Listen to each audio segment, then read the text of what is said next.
Era la mañana del jueves 11 de julio de 1996, en las afueras de una ciudad llamada Knoxville, en el estado de Tennessee. Yo conocí esa ciudad muy hermosa, esto obviamente en Estados Unidos. El día estaba nublado y también hacía bastante frío. Era temprano, apenas pasaban las 7 de la mañana, y dos obreros llegaban a trabajar a un hotel que todavía estaba en construcción sobre la avenida Crosswood. Como cualquier otro día, estaban haciendo su rutina habitual. Iban a empezar su jornada laboral. Pero cuando cruzaron el estacionamiento, vieron algo que los dejó completamente en shock. Algo que ninguno de los dos pudo olvidar. Tirado sobre el asfalto, había un hombre. Estaba medio desnudo, no tenía pantalones, tampoco tenía zapatos, y la camisa que llevaba estaba abierta y estaba rota. Su cuerpo tenía golpes por todos lados y ya no estaba con vida. Y alrededor de él, en el piso, había dinero tirado por todas partes. Estamos hablando de muchísimo dinero. Billetes de 3 países distintos, lo cual era bastante loco también con este caso. Y estos billetes eran dólares estadounidenses, dólares canadienses y marcos alemanes. En total, casi $4,000 en efectivo desparramados como si no importaran. A pocos metros del cuerpo encontraron una bolsa negra con recibos y mapas. También encontraron una riñonera, o también se le llama fanny pack. Y dentro de esta riñonera había oro.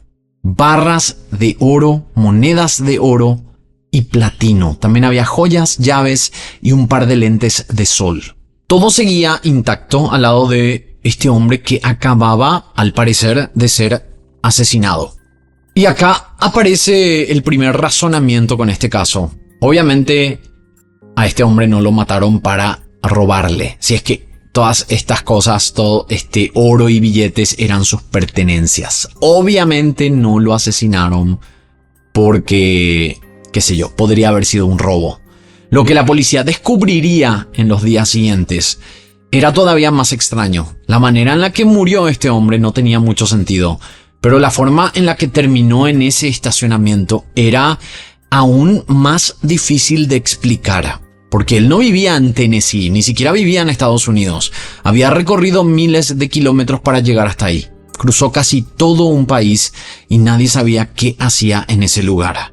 Así que quédense hasta el final, porque hoy les voy a contar la historia de un hombre que en sus últimos días estaba convencido de algo, que alguien quería matarlo. Y lo peor de todo es que podemos decir que tenía razón.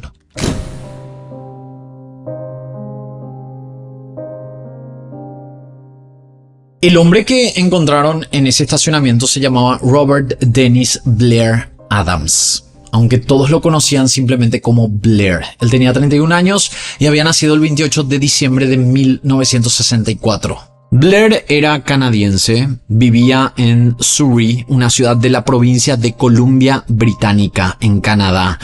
Y eso quedaba lejísimos de Tennessee. Prácticamente estaba en el otro extremo del continente. Estamos hablando de miles de kilómetros de distancia. Era jefe de obra de construcción. Su trabajo incluía supervisar equipos y distintos proyectos de construcción. En algún momento también había trabajado en un proyecto en Frankfurt, en Alemania, para la empresa constructora de su padrastro. Por eso conocía ese país. Él no tenía un pasado tranquilo, había tenido problemas con la justicia por temas relacionados con sustancias ilícitas y también por una causa de agresión. Pero hay algo importante acá. Según su familia y también sus amigos, él llevaba 2 años sobrio. 2 años alejado de las sustancias y también del alcohol. Él estaba intentando volver a empezar y acomodar su vida. De hecho, la autopsia confirmó esto. No tenía sustancias en el cuerpo y tampoco tenía alcohol. Blair estaba completamente sobrio el día que murió y eso cambia mucho las cosas porque de esa manera descarta varias teorías.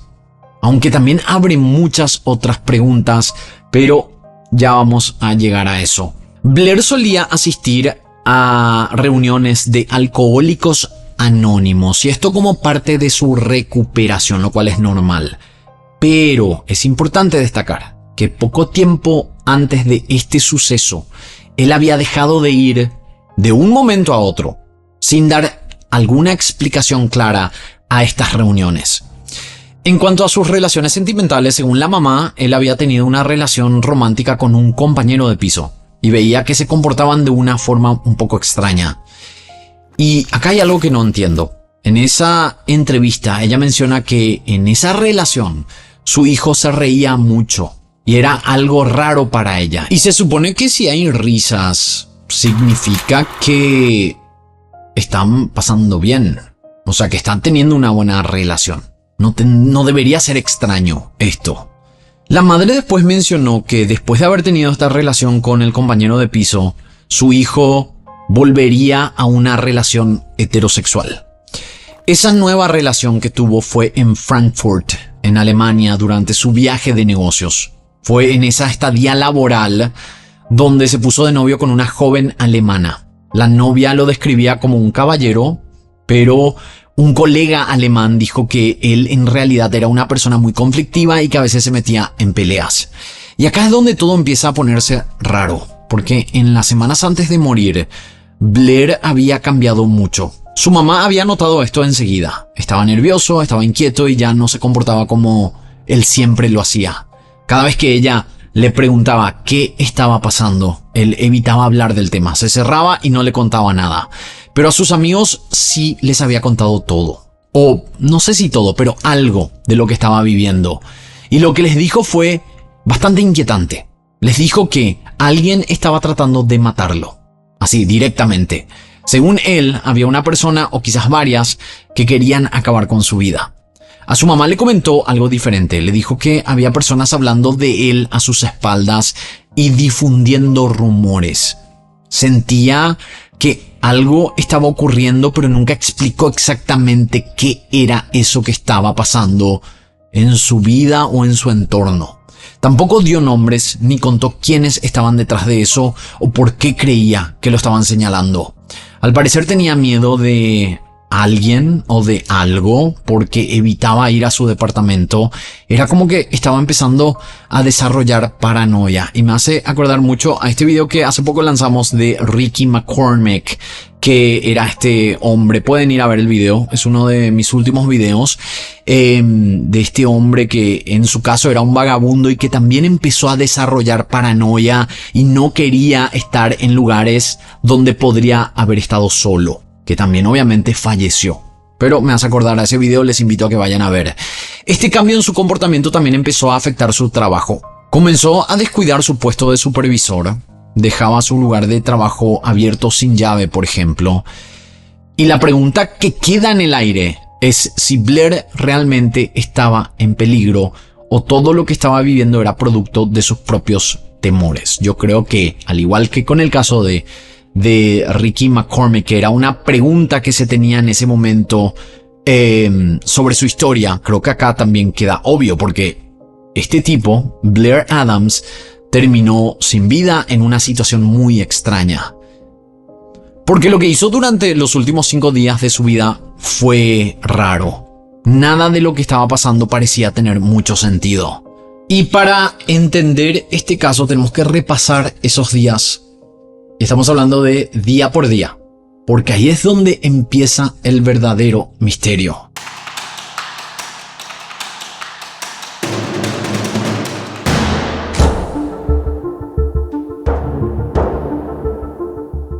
La historia de cómo Blair Adams terminó muerto en Tennessee no comienza en ese estacionamiento donde encontraron su cuerpo. Esto empieza varios días antes. El viernes 5 de julio de 1996, y tampoco empieza en Estados Unidos, empieza en el país vecino, en Canadá. Ese día hizo algo que ya nos da una idea de cómo se encontraba en ese momento. Él se había ido al banco, retiró casi todo el dinero que tenía. Prácticamente vació su cuenta. Después fue a su caja de seguridad para hacer lo mismo. Sacó todo lo que guardaba allí. Y ahí podemos mencionar que era efectivo, joyas, oro y platino. En pocas horas reunió todas sus pertenencias de valor y decidió llevárselas consigo. Y piensen esto un momento. No es algo común que una persona retire todos sus ahorros y empiece a ir a diferentes lugares con eso encima, con el dinero, con las joyas y con objetos de valor. Es una decisión que llama mucho la atención.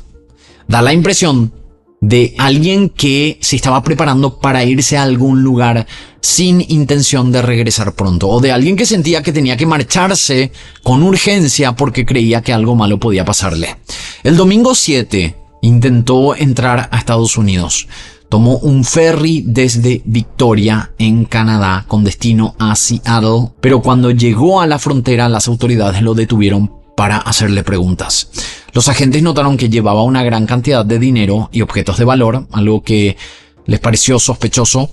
Al revisar sus antecedentes, encontraron sus viejos problemas relacionados con sus adicciones y también esta causa que habíamos mencionado sobre agresión.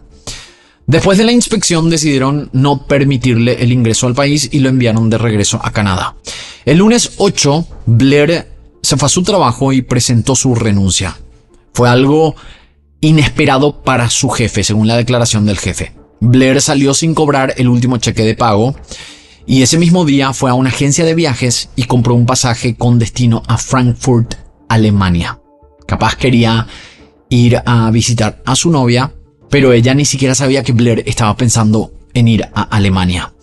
Pero solo horas después, Blair pidió el reembolso de su pasaje a Frankfurt, explicando que la persona a la que iba a visitar se enfermó.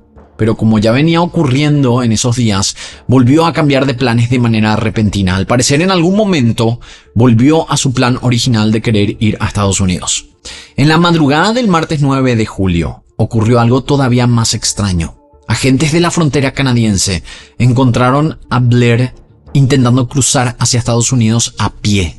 Estaba caminando cerca del paso fronterizo de Pacific Highway tratando de ingresar por su cuenta. Y cuando lo interceptaron, tenía varios rasguños en las piernas y en las manos. Estaba lleno de arañazos que eran recientes, pero nadie pudo determinar cómo se los había hecho. Una posibilidad era que hubiera atravesado zonas con vegetación para evitar los controles fronterizos, aunque eso nunca pudo confirmarse. Y como si todo eso no fuera suficiente, en ese momento Blair también coincidía con la descripción de una persona que estaba siendo buscada en relación con el robo de un vehículo. Pero Blair negó cualquier relación con ese caso y como no existían pruebas que lo vincularan con el robo, finalmente no presentaron cargos y lo dejaron ir. Pero ahí no termina su recorrido. Después de que lo dejaran ir, él no regresó a su casa y tampoco parecía que estaba más tranquilo. Era todo lo contrario, siguió moviéndose de un lugar a otro. Alquiló un Nissan Altima y se dirigió otra vez hacia la frontera con Estados Unidos. Esta vez logró cruzar. Ya en territorio estadounidense, condujo hasta Seattle, dejó el vehículo en el aeropuerto y tomó el primer vuelo disponible con destino a Washington, D.C. Sus movimientos resultaban cada vez más difíciles de entender. Él planeaba viajes que nunca hacía, cambiaba de destino a último momento y parecía tomar decisiones sobre la marcha. No se entendía a dónde quería llegar ni qué era lo que lo tenía tan preocupado, más allá de estas versiones de que alguien lo estaba persiguiendo o esa paranoia que él tenía. Él llegó a Washington, alquiló otro vehículo que era un Toyota Camry en el aeropuerto de Dallas, que es el aeropuerto que está en Virginia. Después de eso volvió a ponerse en marcha. Durante el trayecto, mientras circulaba por una ruta del estado de Virginia, tuvo un pequeño accidente. Al dar marcha atrás, golpeó el automóvil de otro conductor y provocó daños menores.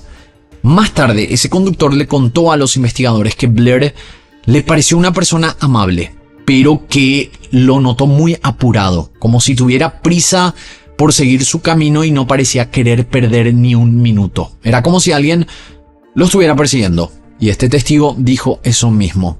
Después del incidente continuó conduciendo, recorrió aproximadamente 600 kilómetros hacia el suroeste hasta llegar a la zona de Knoxville en Tennessee. Y esto fue el 10 de julio. Blair no tenía familiares allí, no tenía amigos conocidos en la zona y tampoco apareció ningún ninguna razón evidente que explicara su presencia en ese estado. Además, nunca se encontró evidencia de que hubiera visitado ese lugar anteriormente. Por eso, a medida que avanzaba la investigación, era difícil de explicar el porqué de recorrer miles de kilómetros para terminar en Knoxville, un sitio que, al menos en apariencia, no tenía ninguna conexión con su vida. Y ese es uno de los grandes misterios de este caso. ¿Qué lo llevó exactamente hasta allí?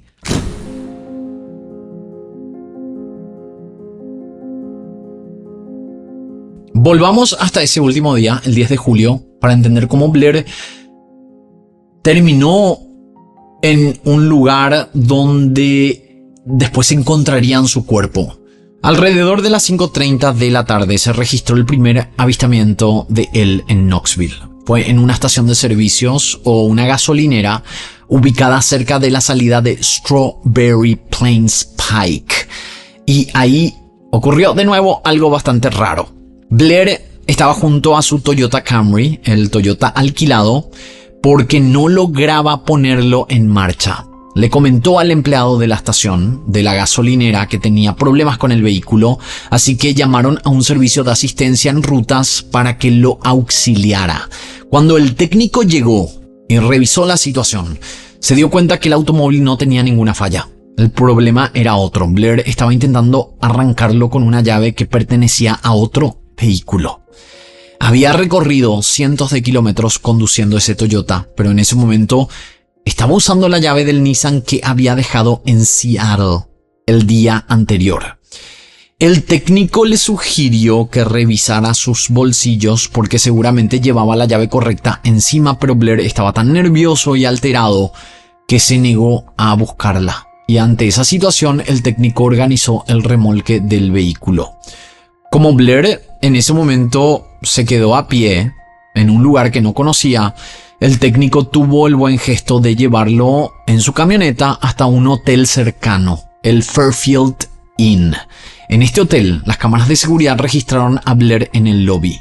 Durante unos 40 minutos estuvo caminando de un lado a otro, saliendo y entrando del hotel, como si estuviera pensando qué hacer o como si fuera que estaba esperando algo. Parecía que no podía tomar una decisión.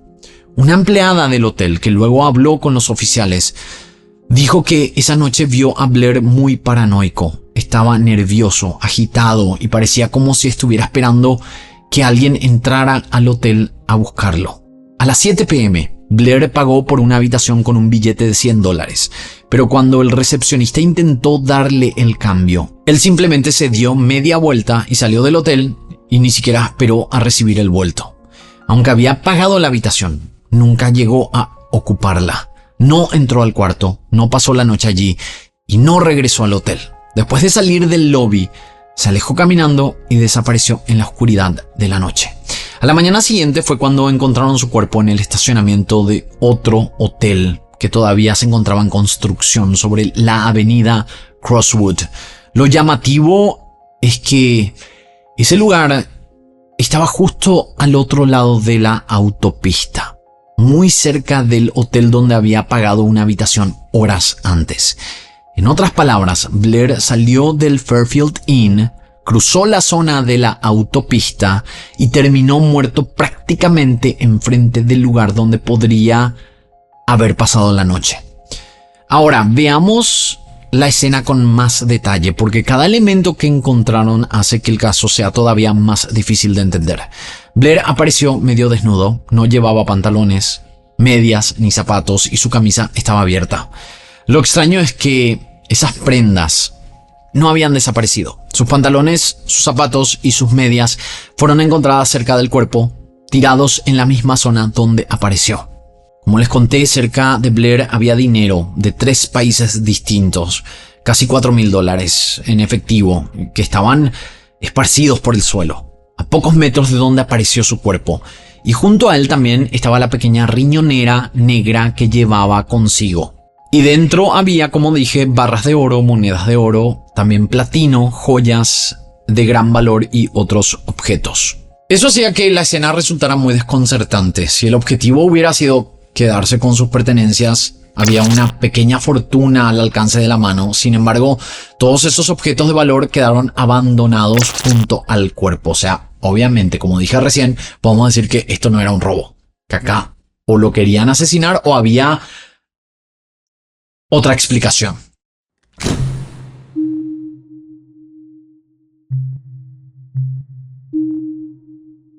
El cuerpo de Blair fue llevado al centro médico de la Universidad de Tennessee para hacerle la autopsia y los resultados ayudaron a entender que sus últimos momentos fueron muy violentos. Blair tenía muchísimos cortes y raspones por todo el cuerpo. La policía cree que varias de esas heridas se las hizo defendiéndose. Todo indicaba que intentó resistirse y defenderse antes de morir. No se trató de alguien que simplemente fue tomado por sorpresa. Había señales también de que hubo un enfrentamiento. Sus manos estaban ensangrentadas, como si las hubiera levantado para protegerse la cara. Una de sus manos tenía un corte profundo y esa misma mano estaba ennegrecida y lastimada, como si la hubiera arrastrado o golpeado con fuerza contra el piso. De hecho, en su mano derecha, los forenses encontraron un mechón de cabello largo que no le pertenecía. Probablemente arrancó un mechón del asesino mientras peleaba por su vida. Pero la herida que lo mató fue otra. Él recibió un golpe en el estómago tan fuerte que le reventó el estómago por dentro. Esa ruptura causó una infección masiva, lo que los médicos llaman shock séptico, que fue la causa oficial de su muerte, una sepsis provocada por la perforación del abdomen. ¿Y qué pudo causar un golpe tan fuerte? Los investigadores tienen dos teorías distintas. Por un lado, pensaron que el golpe lo pudo haber dado el paragolpes de un auto, es decir, que a Blair lo atropellaron o lo golpearon con un vehículo. Algunos no estaban de acuerdo con esa teoría. Ellos creían que ese golpe fatal fue de una patada tan fuerte que le reventó el estómago. Blair también tenía una herida en la frente. Los médicos determinaron que esa herida fue hecha con un arma o con algo duro y pesado, posiblemente una barra de hierro, un palo o un garrote. Y hay un detalle más que hace que todo sea todavía más perturbador. El cuerpo de Blair mostraba signos de abuso íntimo, ¿sí? Pero acá había un problema enorme para los investigadores. No había ADN. No quedó ninguna evidencia genética que sirviera para identificar al agresor. La autopsia reveló una última cosa bastante curiosa. En el estómago de Blair, los médicos encontraron comida sin digerir. Había lechuga, había carne y había camarones. Esto significaba que en algún momento de esa última noche, él comió algo en algún lugar. Podría haber sido con alguien o podría haber sido solo. Y esto tuvo que haber sido poco antes de morir. Pero obviamente nadie sabe dónde fue esto ni con quién. La policía también buscó testigos y de esa manera aparecieron dos mujeres que dijeron haber visto algo. Contaron que vieron a Blair hablando con un hombre fuera del restaurante Cracker Barrel, cerca del hotel donde se había hospedado. Con la descripción de esas dos mujeres, la policía hizo un retrato hablado de ese hombre desconocido, pero nunca lograron identificarlo. Pero después los detectives descartaron que haya sido Blair el que había sido visto por las mujeres. Acá hay otro misterio que los investigadores nunca pudieron resolver. Hay un hueco de 12 horas en la línea de tiempo de Blair. 12 horas en las que no estuvo en el hotel, en las que nadie sabe dónde estuvo, qué hizo ni con quién estuvo. Y acá está lo más triste de toda la investigación. En una entrevista del año 2010, la propia policía de Knoxville reveló algo. En todos esos años, nunca habían recibido una sola pista creíble. Ni una. Nadie llamó con información que sirviera. No hubo confesiones. Nadie delató a nadie y el caso quedó completamente estancado. Pasaron los años. Pasó una década, pasaron 2 décadas y nada había cambiado. Nadie fue acusado, todas las pistas se agotaron. Lo único que quedó fue esa única hebra de cabello en una bolsa de evidencia.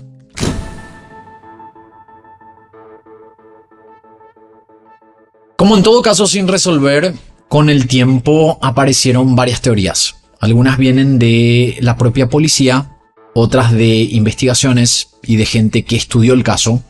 Pero vamos a verlas una por una, porque algunas explican ciertas situaciones de esta historia, pero ninguna realmente explica todos los detalles o puede justificar todo lo que pasó con este caso.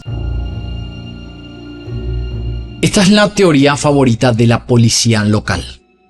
La idea es la siguiente: como Blair apareció medio desnudo, sin pantalones y con signos de abuso, los investigadores creen que su muerte pudo tener que ver con un acto íntimo que se salió de control.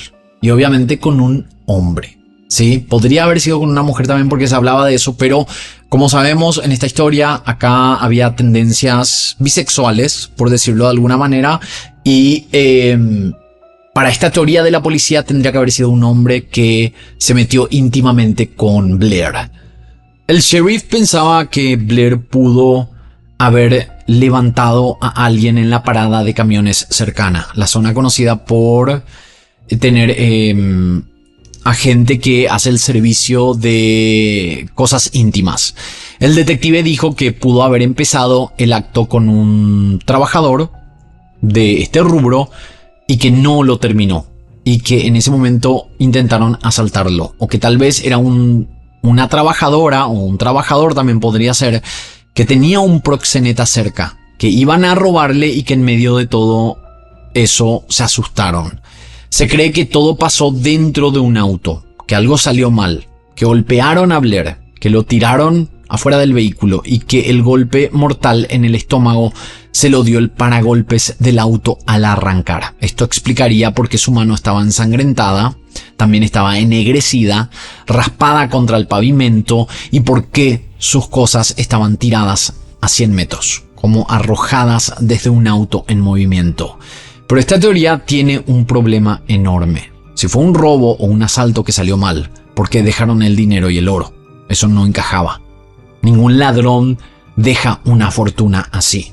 La respuesta que da la policía es que tal vez se asustaron, que era de noche, que estaba oscuro, que agarraron lo que pensaron que era todo el dinero y salieron corriendo sin darse cuenta que dejaban el oro.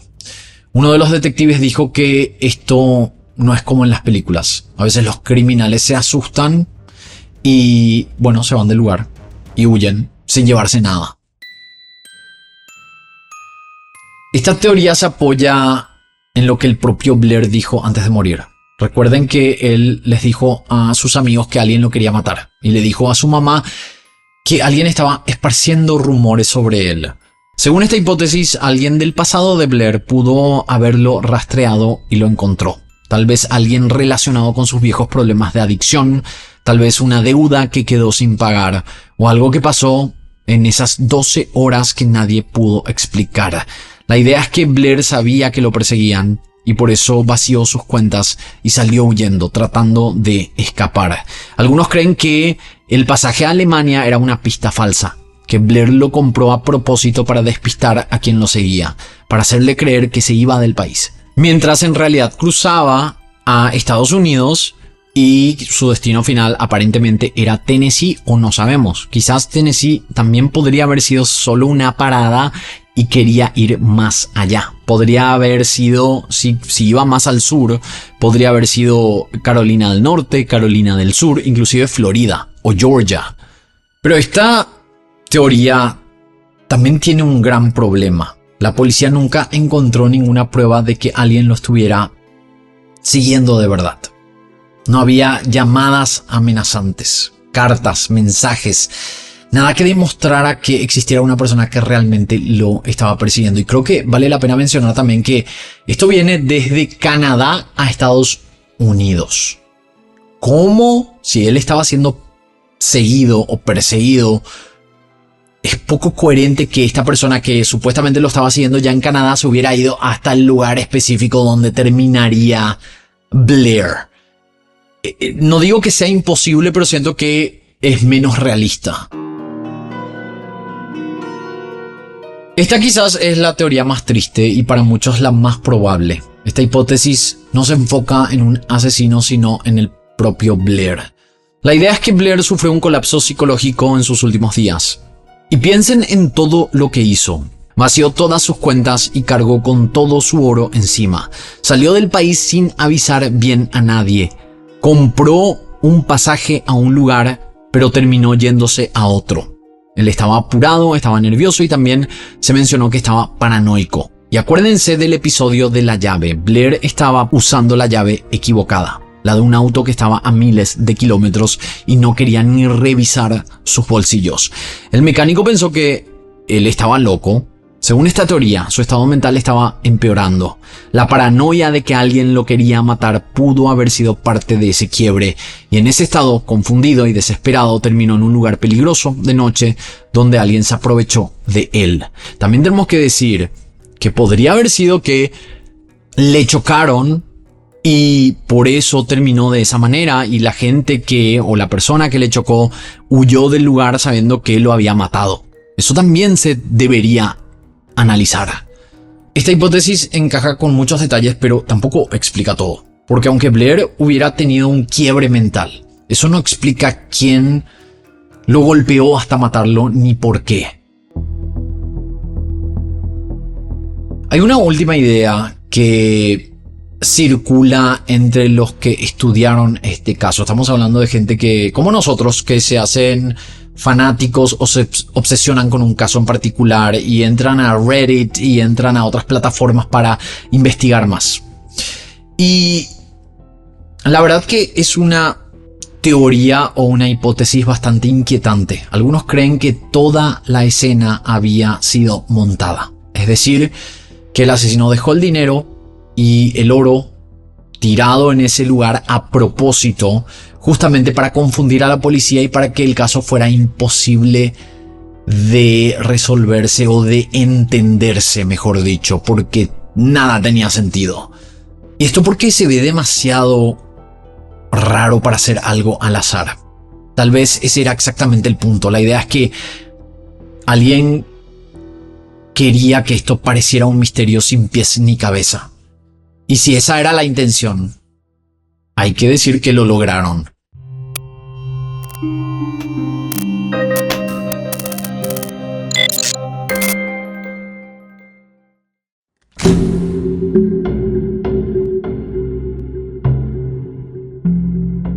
Después de casi 30 años, lo que tenemos son pedazos sueltos de una historia que nunca se terminó de armar. Sabemos quién era Blair Adams, un canadiense de 31 años, sobrio, que en sus últimos días estuvo convencido de que alguien lo quería matar. Sabemos cómo murió, sabemos que él terminó siendo golpeado, lastimado, con el estómago reventado por un golpe brutal.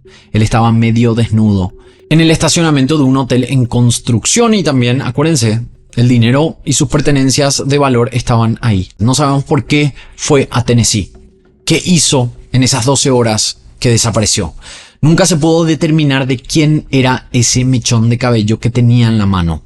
Tampoco quedó claro si realmente había alguien persiguiéndolo o si todo estaba relacionado con los temores que venía manifestando, y sobre todo sigue sin conocerse quién fue el responsable que acabó con su vida. El caso de Blair Adams sigue abierto, sin culpables, sin condenados y sin respuestas. Una de esas historias donde mientras más se sabe sobre el caso, menos se entiende. Una muerte que desafía toda lógica y que después de casi 30 años sigue siendo exactamente lo que dijo este sheriff sobre este caso, que es una de las escenas más raras y misteriosas que jamás se hayan visto. Un caso muy interesante, la verdad. Hasta aquí el caso del día de hoy. Espero sus comentarios aquí abajo. Déjenme saber cuál de todas las teorías les parece la más probable o si tienen otra idea. Yo voy por el lado de que pudo haber sido un accidente, les digo la verdad. Todo suena a eso, pero tampoco, como dije al final de este video, encaja con todos los detalles de esta historia. Es un caso extraño. De esta manera, nosotros nos encontraremos en la próxima historia.